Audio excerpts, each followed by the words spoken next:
그렇습니다. 천지를 창조하신 여호와 하나님께서 우리를 영원토록 지켜주실 줄 믿습니다. 그러니 우리도 영원토록 그분을 찬양하고 예배하고 감사해야 하겠습니다. 오늘 우리가 살펴보려고 하는 사도행전 4장 후반부의 내용은 성령 충만한 교회의 중요한 특징을 보여줍니다. 짧게 요약해서 말씀드려보면 기도요, 연합이요, 전도요, 사랑의 나눔이다, 이렇게 말씀드릴 수가 있는데 본문의 내용의 순서에 따라서 살펴보죠. 자, 23절 보겠습니다. 사도들이 노임의 그 동료에게 가서 제사장들과 장로들의 일을 다 알리니 그랬습니다. 자, 사도들이 사내들인 공회에 잡혀 있다가 이제 풀려났죠. 풀려나서 곧장 동료인 교인들에게 와서 제사장들과 장로들의 말을 전해 주었습니다. 이 말의 내용은 뭐죠? 이 말의 내용은 다시는 예수의 이름으로 또 예수와 관련된 복음을 전하거나 또 예수의 이름으로 기적을 일으키지 말라고 하는 협박의 말이 되겠습니다. 그렇습니다. 때가 되었습니다. 예수님의 십자가가 이제 교회의 십자가가 됩니다. 우리는 예수님을 사랑하고 예수님의 십자가를 좋아합니다만 예수님은 결코 본인만 십자가를 지고자 하신 것은 아니었습니다. 구속의 십자가는 오직 예수께서 지시지만 우리 자신도 우리의 십자가를 지고 예수님을 따라야 했는데 그때가 찾아온 것이죠. 처음에는 사도들에게 해당이 되겠습니다만 전차 교인들 전체가 이제 겪게 될 것이지요. 그러나 예루살렘 교회 교인 중에서 어느 한 사람도 동요하거나 교회를 떠나지 않고 한마음이 되어서 기도를 시작하게 되었습니다. 자, 그 연속된 과정이 23절, 24절에 기록이 되어 있죠. 그 말씀 보시죠. 사도들이 알리니, 조금 전에 읽었죠. 이제 간단히 그 행동들에 대한 내용만 보는 건데요. 그들이 듣고 한 마음으로 하나님께 소리를 높여 이르되라고 되어 있습니다. 여러분 느낌은 어떠세요? 이 문장이 자연스러워요? 자연스럽지 않아요? 자연스럽죠. 너무 타당하고 좋은 것이죠. 당연한 것이죠. 교회 지도자들이 자신들이 겪었던 일을 보고하고 또 그 일로 말미암아 하나님께서 어떻게 역사하실지를 나누었더니 교인들이 한 마음으로 기도하는 것 당연하죠. 자연스러워요? 그러나 쉽지 않아요. 다 그런 거 아니에요. 교회에서 뭔가 선포가 되어지고 당회가 무언가를 결정한다고 해서 다 한마음이 되는 것은 아니에요. 여러분 가정에서도 보면 그렇잖아요. 우리 엄마들이 아주 맛있게 저녁 식사를 준비를 해놨더니 애들이 와서 한다는 말이 뭐예요? 엄마, 어제 소고기 먹었잖아. 오늘은 닭고기, 내일은 돼지고기. 좀 골라줄 수 없어? 우리 언제까지나 소고기만 먹을 거야. 뭐 이런 얘기를 한다거나. 이런 집은 많지 않겠지만 얘가 조금 이상하게 오버된 느낌이 들긴 합니다만 여하튼 네, 엄마가 음식을 준비했는데 불평 있는 애들이 있잖아요. 할아버지들이 네, 프라이드 치킨을 사오셨는데 할아버지, 난 순살 치킨을 좋아해. 뼈 있는 닭은 사오지 마. 뭐 이러면서 애들이 불평을 한단 말이죠. 뭔가 좋은 일이 생겼는데 아니 먹을 거 생기고 맛있는 것이 있는데도 불구하고 그 식탁에 한마음이 되든가요? 아유, 그게 쉽지 않은 거예요. 교회도 마찬가지고 성도들의 공동체도 마찬가지입니다. 어떤 경우에서는 입이 나오고 아니면 생각이 나누어지고 아니면 자기의 판단, 자기의 느낌대로 행동하는 경우가 얼마나 많이 있어요. 자, 그런 점에서 여러분 가데스 바네아를 또 언급하지 않을 수 없죠.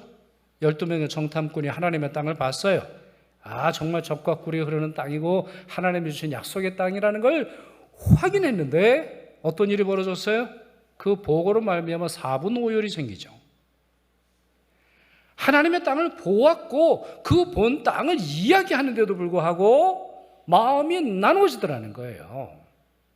자, 이것이 미성숙한 신앙 공동체의 특징입니다. 그러니까 뭔가 문제를 발견했기 때문에 요란한 게 아니라 그 공동체가 미성숙하기 때문에 어떠한 보고나 어떠한 광고나 어떠한 진행 상황에 있어서 잡음들이 많아지는 거죠. 그러나 좋은 교회는 예루살렘 교회처럼 행동합니다.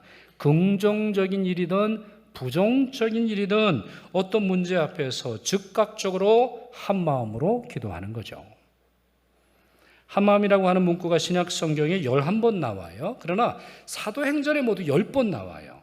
그러니까 이 사실을 통해서 우리가 확인할 수 있는 것은 초대교회의 특징이라는 거예요. 어떠한 일이 생겼을 때 한마음이 되어서 행동하는 것이 초대교회의 특징이라는 사실을 알도록 합니다. 이렇게 한마음으로 기도할 때 기도가 능력을 발휘한다는 사실을 잊지 마시길 바랍니다. 그래서 여러분, 복음성가에 이런 곡이 있잖아요. 요즘에는 이 찬양 좀 많이 안 하는 것 같아서 좀 섭섭합니다만, 기도하자, 어떻게 해요? 우리 마음 합하여. 기도하자, 우리 마음 합하여. 할렐루야 아멘, 할렐루야 아멘. 기도하자, 우리 마음 합하여. 마음이 하나가 돼야 그 기도가 강력해지는 것이죠. 예루살렘 교회가 한 마음으로 기도했는데요, 어떻게 기도를 시작했을까요?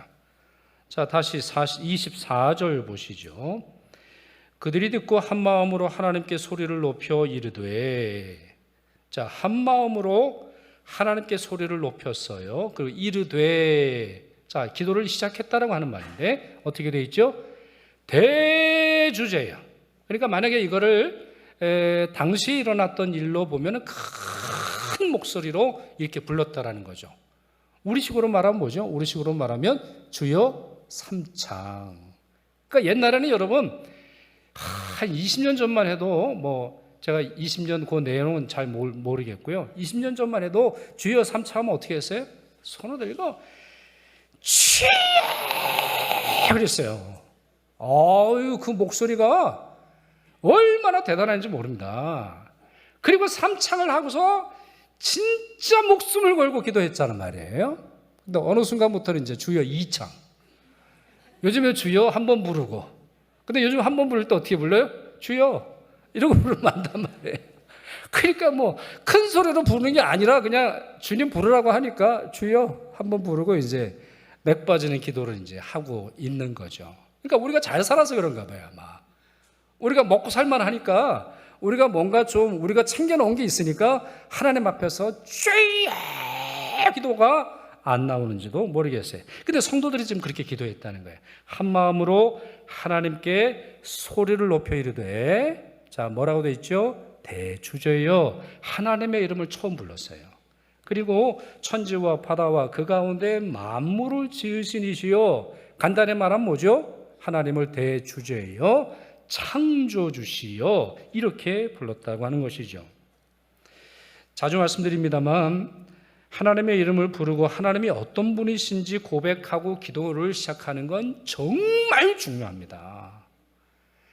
기도의 첫 단어는 정말 중요한 거예요.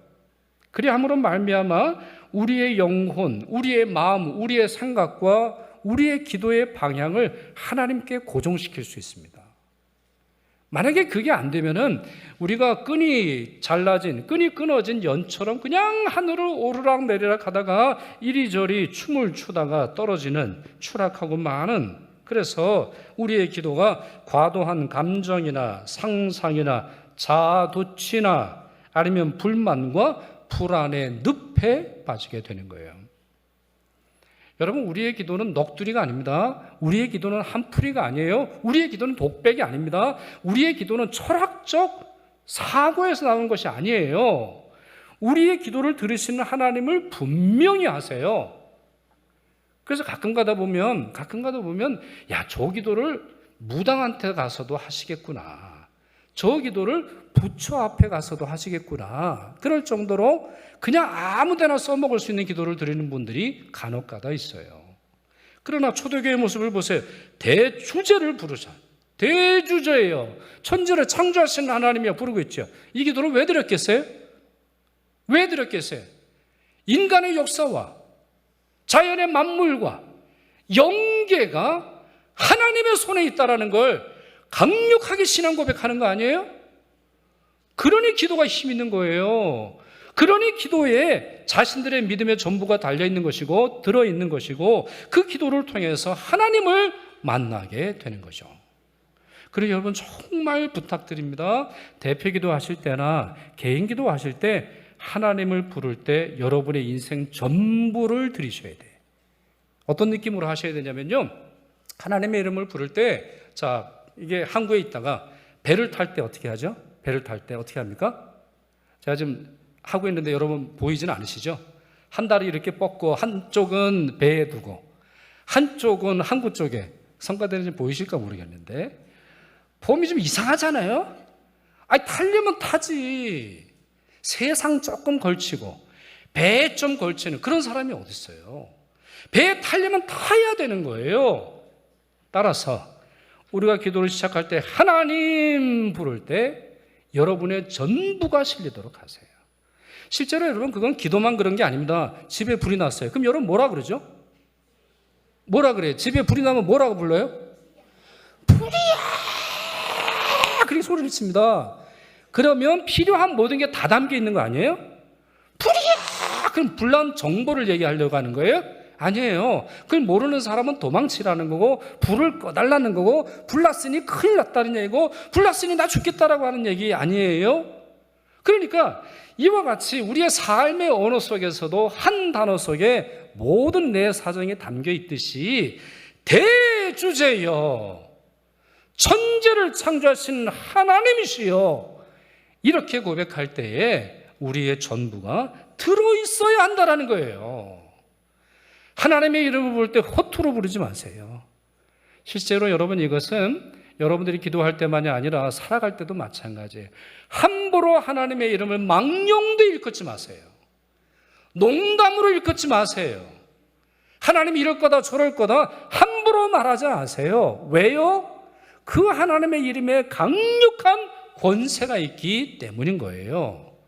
그러니까 10계명조차도 그와 같은 계명을 말씀하고 있는 것이죠. 자, 이들은 이렇게 하나님의 이름을 부르면서 기도를 시작을 했는데 기도의 내용은 굉장히 성경적이에요. 성경을 통해서, 성경을 인용해서 성경을 해석함으로 말미암아 기도를 하고 있어요. 자, 그 사실이 25절에서 28절까지 나와 있는데 성도들이 시편 2편을 인용을 합니다. 자, 그 내용을 좀 보시면 좋겠는데요. 자, 25절에 이렇게 시작이 되어 있죠. 또 우리 조상 다윗의 입을 통하여 성령으로 말씀하시기를. 자, 그런 다음에 시편 2편을 인용하기를 시작을 해요. 그러면서 이렇게 기도를 마무리합니다. 하나님의 권능과 뜻대로 이루시려고 예정하신 그것을 행하려고 이 성에 모였나이다. 누가 모였을까요? 다 지금 풀어드릴 수 있는 시간은 없습니다만 저 지도자들이, 우리를 협박하는 저 사람들이 지금 모여 있는데 저 사람들이 우리에게 겁을 주고 예수의 이름으로 기적을 행하지 말고 예수 부활의 복음을 전하지 말라 모여 있지만 사실상 1000년 전에 다윗의 입을 통해서 하신 말씀이 그대로 이루어지는 겁니다. 이렇게 기도를 하더라는 거예요. 기가 막힌 기도죠. 자, 좀 풀어볼까요? 여러분, 다윗이 얼마나 많은 고난을 당했습니까? 다윗의 삶에 얼마나 많은 고통이 있었어요. 특별히 사울이 쫓아왔잖아요. 사울이 자기의 공권력을 이용해가지고 자기의 사위인 이 다윗을 죽이려고 모든 힘을 쏟았잖아요.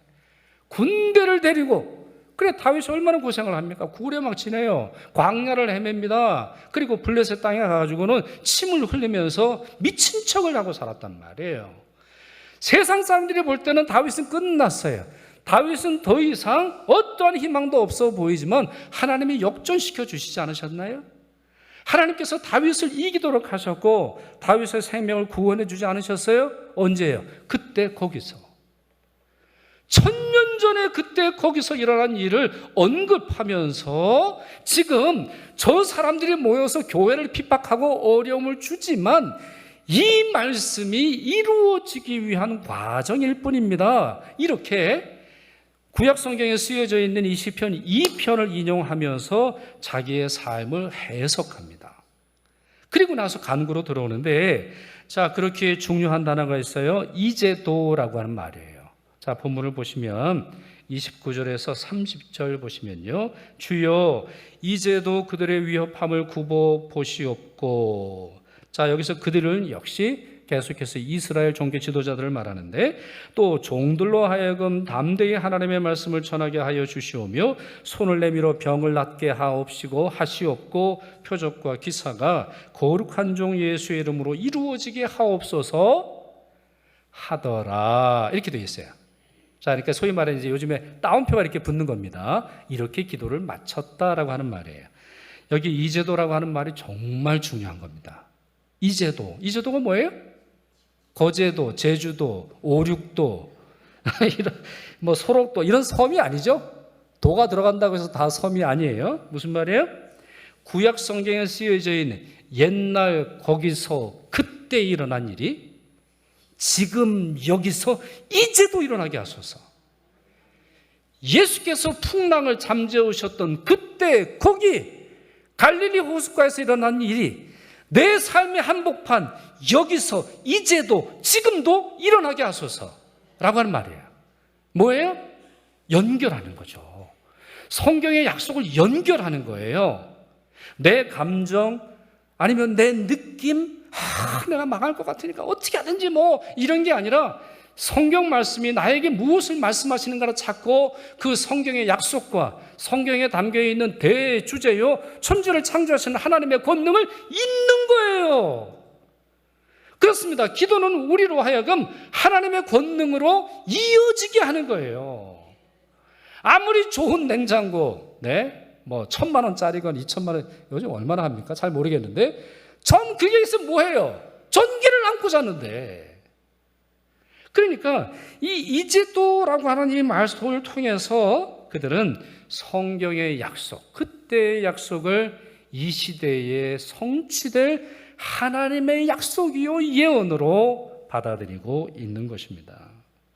사랑하는 성도 여러분, 이런 기도를 들으시길 바랍니다. 우리 기도하실 때, 대표 기도하실 때 성경을 인용하는 분들이 있는데 나쁘다라고 말할 수는 없습니다만 저의 조언은 가급적 안 하시는 것이 좋습니다. 왜? 기도는 기도이니까. 우리가 뭐 교육하거나 내 깨달음을 고백하는 것이 아니니까. 그러나 인용하신다고 할 때도 여러분의 기도의 내용과 인용하는 성경 구절이 서로 잘 연결돼야 돼요. 그냥 지난주에 여러분들이 묵상한 구절을 하나 읽고 그 다음에 기도를 시작하는 것은 성경적 기도라고 부를 수 없다고 생각을 합니다. 자, 성도들이 기도하는데 3가지예요. 조금 전에 말씀드린 것처럼 유대인들의 위협받는 상황을 구보봐 주옵소서. 어떤 상황에서도 복음을 전하게 하소서. 병고침과 더 많은 표적과 기사를 세상에 보이게 하소서. 이렇게 기도를 했습니다. 자, 이 기도의 내용을 묵상을 하다 보면 우리의 기도랑 상당히 다르다는 걸 이해할 수 있어요. 여러분, 이 본문이 짧아서 그렇지 이게 짧은 기도가 아닙니다. 상당히 긴 내용의 기도를 압축해서 기록을 했는데 우리의 기도는 거의 뭐 119 대원 기도 아니면은 이제 응급실 기도라고 부르는 게 좋을지 모르겠어요. 여러분, 드라마 같은 데 보면 응급실 장면이 나오죠. 응급실 장면 어떻게 되죠? 응급실? 풀이 죽어 있어요. 내 아내가 지금 거의 죽어가요. 문을 열고 의사 선생님이 나옵니다. 그럼 어떻게 합니까? 선생님, 제 부인을 살려주세요. 걱정하지 마시고 기다리세요. 감사합니다. 이러고 이제 앉아있단 말이에요. 그럼 이제 의사 선생님이 쭉 들어가요. 그리고 거기서 이제 고치고, 수술이 잘 됐습니다. 이렇게 말하는 것처럼 우리의 기도가 그래요. 너무 두서가 없어. 하나님이 어떤 분이신지 생각도 하지 않아요. 간호사를 잡고도 살려주세요. 의사를 잡고도 살려주세요. 사무실 가서도 살려주세요.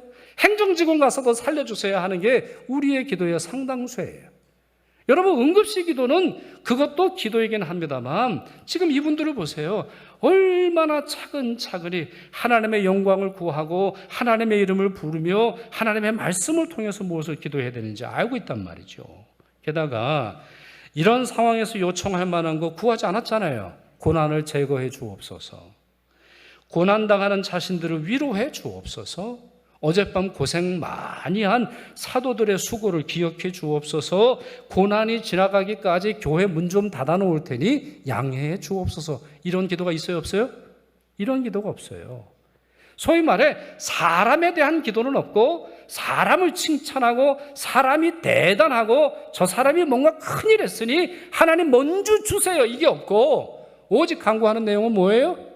주여 저희를 굽어 살펴 주옵시며 복음 단대히 전하게 하옵시고 우리에게 주신 기회를 따라 병자들을 고치고 기적과 표적과 기사를 나타나게 주옵소서. 이렇게 기도할 뿐입니다. 배로 한번 비유해 보자면 상황으로는 폭풍과 몰아쳤죠. 선박문을 꼭꼭 걸어 잠그고 그저 폭풍우가 지나가기만을 구할 만한 상황인데 이들은 오히려 문을 활짝 열고 있어요. 그리고 나서는 폭풍우가 몰아치는 풍랑 속으로 뛰어들어가고 있지요. 왜일까요? 왜 풍랑이 몰아치는 상황에서도 교회 문을 걸어 잠그지 않고 세상을 향해 달려가겠다고 말하나요? 풍랑에 휩쓸려가는 사람들을 구원하는 것이 우리의 사명이라고 그들이 인식했기 때문입니다. 그렇습니다. 교회의 존재 목적 중에 생존은 없어요. 생존을 위해서 교회 문을 닫는 그런 교회는 아예 문 닫는 게 좋을 거예요. 생존을 위해서 주님께서 주신 말씀, 선교와 전도를 그만두고자 하는 교회는 문 닫는 게 좋을 거예요.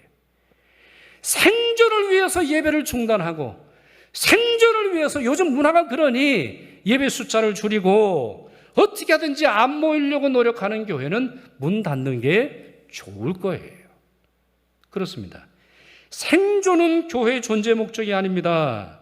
주님의 말씀을 세상 한복판에 전하고 또한 세상 사람들과 함께 예배하는 것이야말로 교회가 존재하는 목적이라는 거죠. 그렇게 이들은 자기들이 달아 없어진다 할지라도 연필을 깎고 박해와 어려움과 풍랑이 몰아치는 그 상황 중에 깎인다 할지라도 자기의 사명을 다하려고 했던 것입니다. 하나님께서 이 기도에 응답하시지요. 31절 보십시오.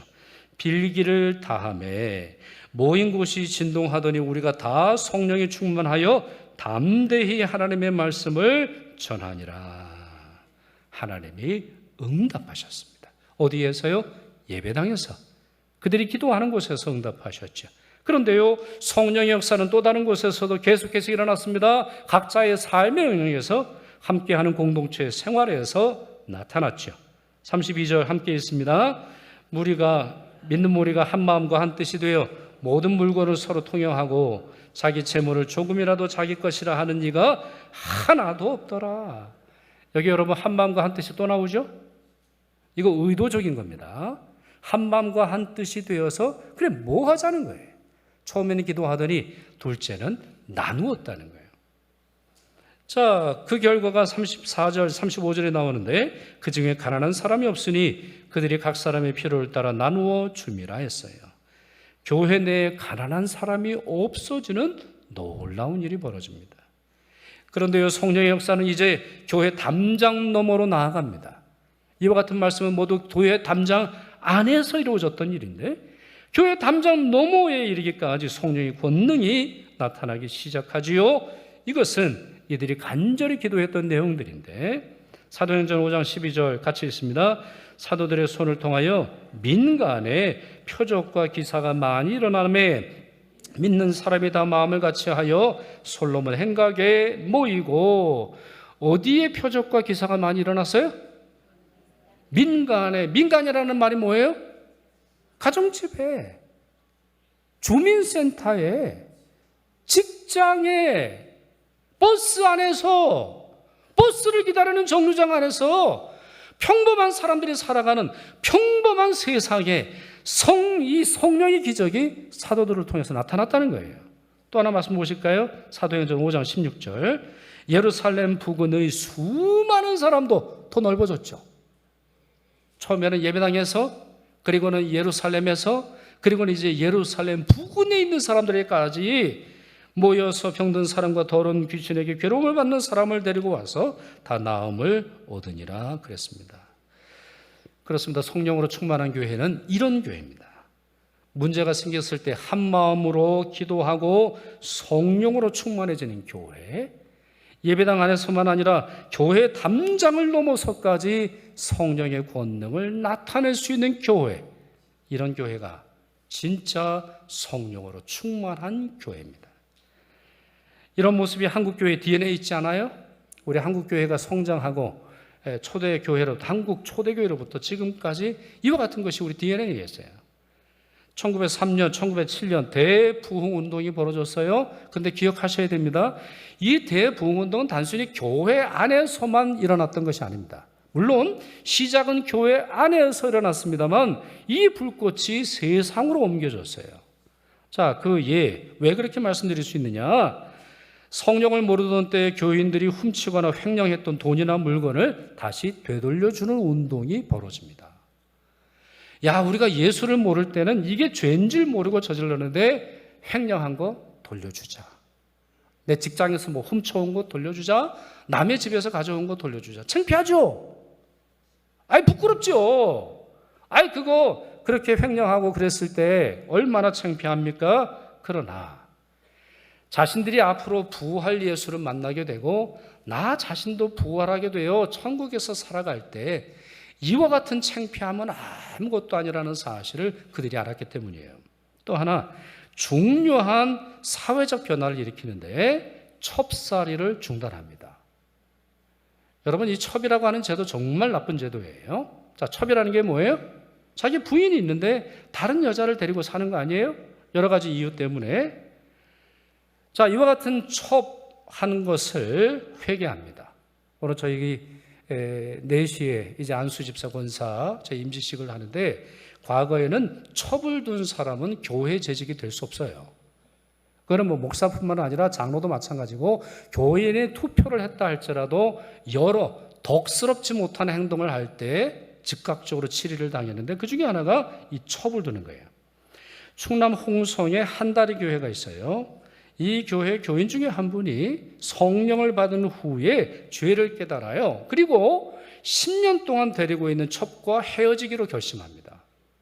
근데 첩을 내보내면 이 사람은 어떻게 살아요? 이게 불쌍하니까 자기 돈을 들여서 서울에 유학을 보내줍니다. 그리고 간호사가 되도록 해요. 옛날에 간호사 이게 쉽은 일이 아니었잖아요. 또 노비 문서를 불태웁니다. 종을 풀어줬어요. 그들을 형제라고 불렀어요. 왜요? 조선 사회는 다 인정을 했는데 누가 인정하지 않아요? 주님이 인정하지 않으세요. 성경은 노예를 두라고 하지 않으셨단 말이죠. 모든 사람이 자유인이고 모든 사람이 그리스도 안에서 한 형제라고 말했는데 어떻게 내가 노비를 둘 수 있느냐 회개하고 풀어주었습니다. 뿐만 아니라 자기의 돈을 들여서 학교와 고아원을 세우고 병원을 세워서 주님의 사랑이 온 땅에 흘러가도록 했어요. 이게 뭐예요? 성령의 역사예요. 교회당, 예배당에서 시작된 예배를 드릴 때 기도함으로 시작된 성령의 역사가 이렇게 온 세상 삼천리 반도 흘러가게 되는 것이죠. 그렇기에 일제강점기라고 하는 암울한 민족의 현실을 이겨낼 수 있었고 조선 사람들의 영원인 독립과 자유민주주의가 한국 땅에 뿌리 박게 된 것입니다. 모름지기 성령의 역사는 이런 것입니다. 그런 역사가 이제도 일어나기를 축원합니다. 그리고 우리 교회가 이런 성령의 공동체로 더욱 쓰임받기를, 또한 오늘과 다음 주일에 있을 임직받으시는 모든 분들을 통해서 이런 역사가 더 크게 일어나기를 간절히 축원합니다. 기도하겠습니다. 모든 만물의 대주제이시며 창조주이신 아버지 하나님, 오늘도 하나님 말씀 들려주사 성령으로 충만한 교회의 특징이 무엇인지 알게 하시니 감사드립니다. 저희 응암교회도 이런 교회가 되어서 언제나 한마음으로 기도하고 성령으로 충만해지며 예배당 안에서만 아니라 세상을 진동케 하는 참 교회 되도록 도와주옵소서. 또한 간절히 구하옵나니 오늘 임직을 받으시는 36명의 안수 집사님과 권사님들, 그리고 다음 주일 3부 예배 중에 임직 받으시는 2분의 장로님들이 이 일에 더욱 귀하게 쓰임받는 종들 되도록 역사하여 주시옵소서. 우리에게 성령을 약속하신 주 예수 그리스도의 이름으로 기도드리옵나이다. 아멘.